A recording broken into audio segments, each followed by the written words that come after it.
सदस्य श्री अरविंद सावंत जी। आदरणीय chairman sir, बहुत बहुत धन्यवाद। आदरणीय वित्त मंत्री निर्मला सीतारमण जी ने जो वित्त संकल्प अपने सामने रखा उसके ऊपर अपने विचार प्रकट करने के लिए मैं खड़ा हूँ। और खास करके उन्होंने जो 4 बातें कही थी, युवा, महिला, किसान, इन विषय को लेकर मैंने सोचा कि पहली बात जब उन्होंने बेरोजगारों की बात की, कुछ नई स्कीम लाई है, तो उसके ऊपर पहली बात ऐसी कि उसकी जो नींव है वो पहले समझनी चाहिए। नींव ऐसी है सर कि आज हमारे पास centre for monitoring Indian economy private limited है। उन्होंने जो अपने सामने जो वास्तविकता सादर की है वो है एम्प्लॉयमेंट रेशियो राइजेस टू 9.2% इन जून 24। पिछले महीने में 9.2% हमारे पास बेरोजगारी है। और इसमें भी उन्होंने ये कहा कि रूरल एम्प्लॉयमेंट अगर रेट देखेंगे तो 9.3% है। अब ऐसी स्थिति में ILO Indian international labour organisation का कि 83% लोग हमारे पास बेरोजगार है, जॉबलेस है। अब ऐसी स्थिति में हम जो बजट यहाँ रख रहे हैं तो हम अपेक्षा क्या करते हैं कि सबसे बड़ा अगर किसी पर असर पड़ता है तो युवा है, महिला है, किसान है। और ऐसी स्थिति में युवा, क्योंकि हम कहते हैं कि हमारा देश युवाओं का देश है, अब युवाओं के देश में युवा बेरोजगार है। और उसकी अगर आगे आप जाके देखेंगे तो पीरियोडिक लेबर फोर्स जो सर्वे ये सरकार की करती है, वो कहते हैं कुछ नहीं पाइप, वो उनका जो रवैया है, जो तरीका है वो परसेंटेज निकालने का, वो गलत है। वो कहते हैं सिर्फ 5.2 वो रेट देते हैं ऐसे अनएम्प्लॉयमेंट रेट। और उसका अर्बन एरिया के साथ में जो पिछले 3 वर्षों में उन्होंने बताया कि 2020-21 में रूरल में 3.3, अर्बन में 6.7। ये ministry of survey and programme implementation जो है हमारे पास स्टैटिस्टिक्स डिपार्टमेंट की, उनका unemployment rate on usual status of persons of age 15 years and above in both rural and urban area along with last 3 years is 3.3 to 6.7, 21-22 rural 3.2, urban 6.3 और 22-23 में 2.4, 5.4। अभी इसका इंडिकेटर क्या है? जब ILO कहती है 83% है, ये इस तरह से रिपोर्ट देकर हमारे देश को भ्रम पैदा करना चाहते हैं। अब इसमें सबसे बड़ी बात है कि share of educated youth among all unemployed people also increase from 54.2 in 2000 to 65.7 in 2022। और ये खास करके अगर आप देखेंगे कि युवा इतने बेरोजगार हैं सर, मुझे इसमें मैंने जानबूझकर पहले न्यू डाली कि हम क्या करना चाहते हैं, कौन सी स्कीम लाई हो आपने। ये जो सारी स्कीम आप देखेंगे तो स्कीम में आपको ये नजर में आएगा, पहले क्या होता था कि बेरोजगार जाकर एम्प्लॉयमेंट एक्सचेंज में अपना नाम रजिस्ट्री करता था, तब हमारे पास रियल डाटा आता था। अब हम किसके ऊपर निर्भर करते हैं? EPFO, मतलब एम्प्लॉयमेंट जो प्रोविडेंट फंड ऑर्गेनाइजेशन है, उसके अंक पर हम तय कर लेते हैं इतने बेरोजगार है। सर ये जो EPFO है ना, एक कॉन्ट्रैक्ट लेबर का भी EPFO होता है। ये कहेंगे हमने रोजगार दिया, ये रोजगार शब्द को ही मेरा ऑब्जेक्शन है। नौकरी की बात करो, रोजगार की बात मत करो।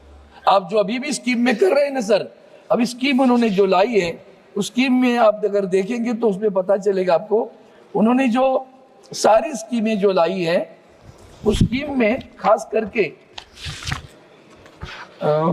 ये वो जो स्कीम है सारी चारों स्कीम कंपनियों में कैसे कैसे आप अप्रेंटिसशिप पे रखेंगे, क्या क्या उनको मिलेगा, कैसे मिलेगा, ये सारों चीजों में आप देखेंगे तो हर स्कीम 2 वर्ष की है।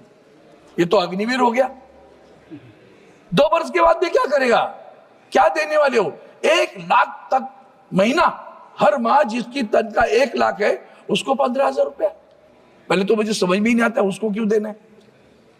वो तो 1 लाख वहां तनख्वाह ले रहे, उसको क्यों देना है? उसको 15,000, 5,000 हो गई 3 महीने में।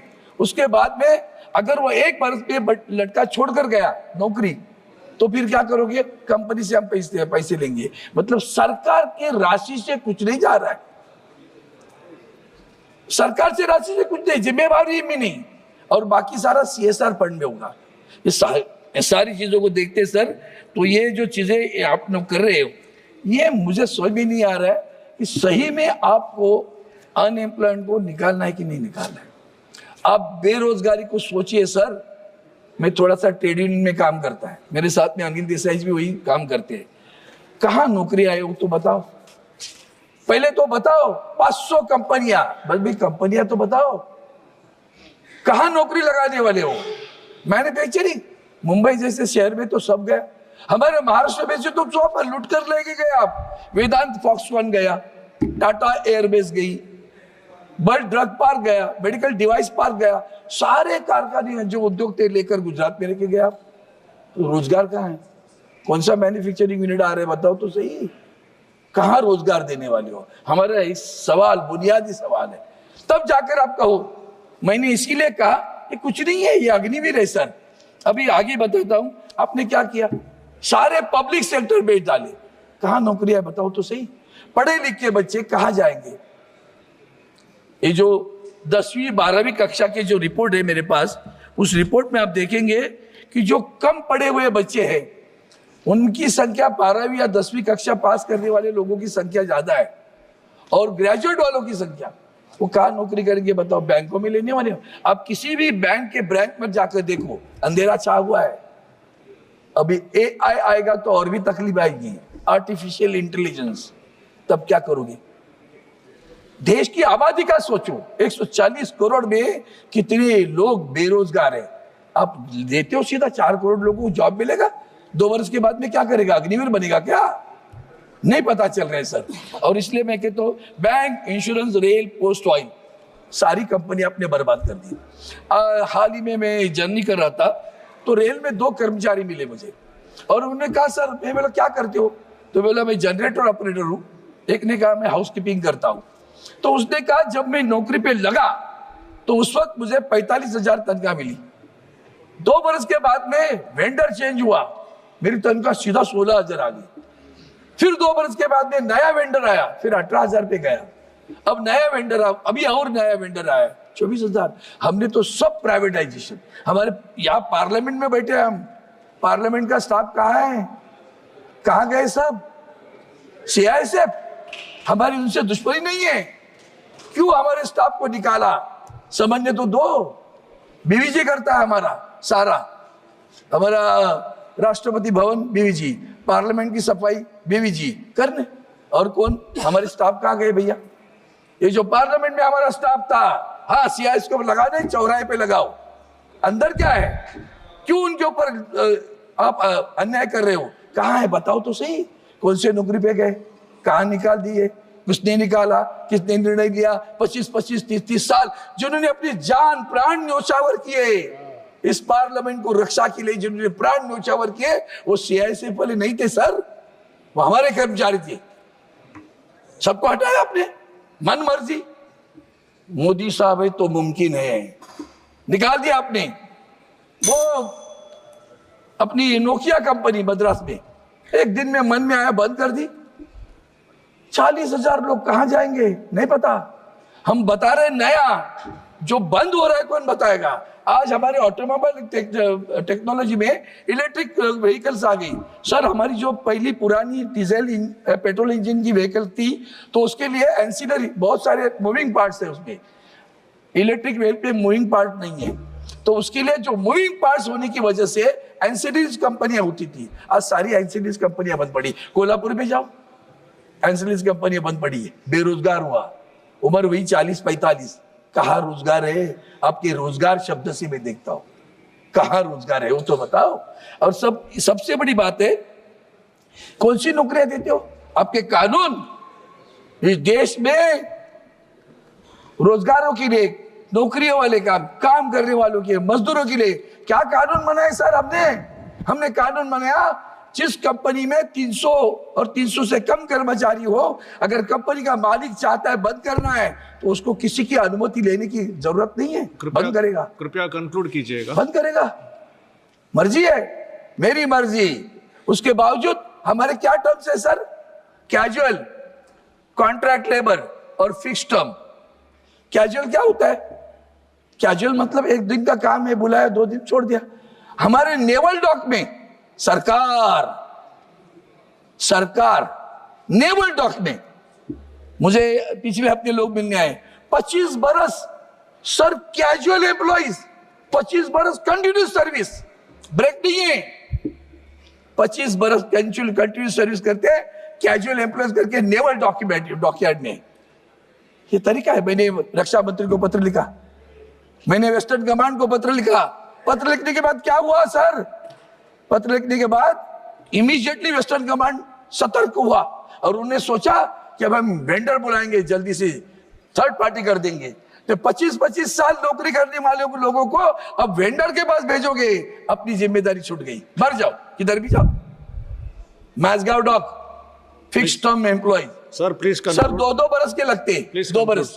अब फिक्स टर्म पे लग गए सर, अभी तो 5-7 महीने हुआ फिक्स टर्म में लगे नौकरी पे। बहुत इंपॉर्टेंट, इसलिए मैं राजनीतिक भाष्य नहीं कर रहा हूँ, सारा राजनीतिक सुनते आया हूं। मैं भाई बहुत बोल सकता हूं उसके बारे में, मैं जानबूझकर नहीं बोल रहा हूं, विषय जा रहे बाहर। फिक्स टर्म 2 बरस का रखते हैं, फिर दूसरे टाइम बोलेंगे फिक्स टर्म रखा था आपको, कितनी तनख्वाह दे रहे थे? 25,000 दे रहे थे। अभी नया फिर 1:1 कॉन्ट्रैक्ट करना है, सही एम्प्लॉई और एम्प्लॉयर कॉन्ट्रैक्ट करेंगे फिक्स टर्म के लिए, और वो कहेंगे पिछली बार 25,000 दिया था, अब तो नहीं दे पाएंगे, अब 20,000 करना है तो करो, तो जाओ। क्या वृद्धि है?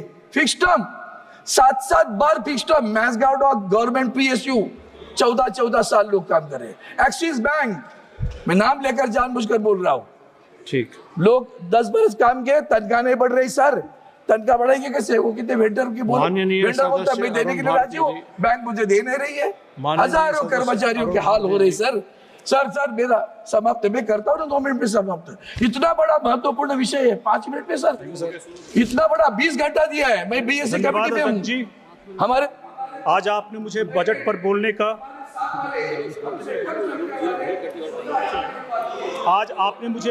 बोलने का जो अवसर दिया है उसके लिए आपका धन्यवाद। सर मैं पहली बार बोल रहा हूं और मुझे उम्मीद है कि मुझे पर्याप्त मौका दिया जाएगा बोलने के लिए। सबसे पहले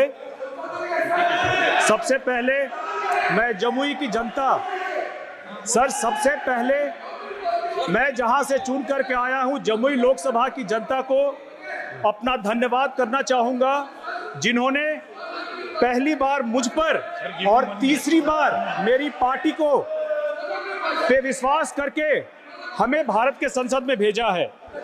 मैं बड़े गर्व और जिम्मेदारी के साथ बजट पर अपनी पार्टी का जो पक्ष रखने का मौका मिला है, आपको समय मिलेगा, उसके लिए अपने राष्ट्रीय अध्यक्ष आपको समय मिलेगा, माननीय केंद्रीय मंत्री श्री चिराग पासवान जी को भी धन्यवाद देता हूं। मेडन स्पीच है सर, मेडन स्पीच है, उसको डिस्टर्ब मत कीजिए सर। नहीं, आप बैठिएगा, आपको समय मिलेगा। अध्यक्ष जी, मैं बिहार से आता हूं, जो कि भगवान जैन, भगवान Buddha, Mata Sita, Guru Gobind Singh ji, Acharya Chanakya. Sir give him 1 minute. Young member is talking, sir. Okay, Aarti ji please. अध्यक्ष जी प्लीज मुझे मैं पहली बार बोल रहा हूं, मुझे बोलने का पर्याप्त मौका दिया जाए, मेरी आपसे गुजारिश है। आपका संरक्षण मुझे प्राप्त हो, यह बहुत जरूरी है। बिल्कुल, आपको समय दिया जाएगा। अरविंद सावंत जी काइंडली कंक्लूड, आपको 1 मिनट का समय है, प्लीज कंक्लूड। अब सारी बातें इसमें सर है कि ये जो चल रहा है, अभी आपने नीट परीक्षा की बात सुनी, UPSC हमारे पास खेड़कर नाम की एक महिला पकड़ी गई है, देख लो आप। MPSC हमारे public service commission, staff selection commission, Mumbai में इनकम टैक्स पे 1200 लोगों की भर्ती हुई, 1200 में 3 महाराष्ट्र से, बाकी कहां से आए? स्टाफ सिलेक्शन कमीशन की एग्जाम की भी इंक्वायरी होनी चाहिए, जांच करिए सर।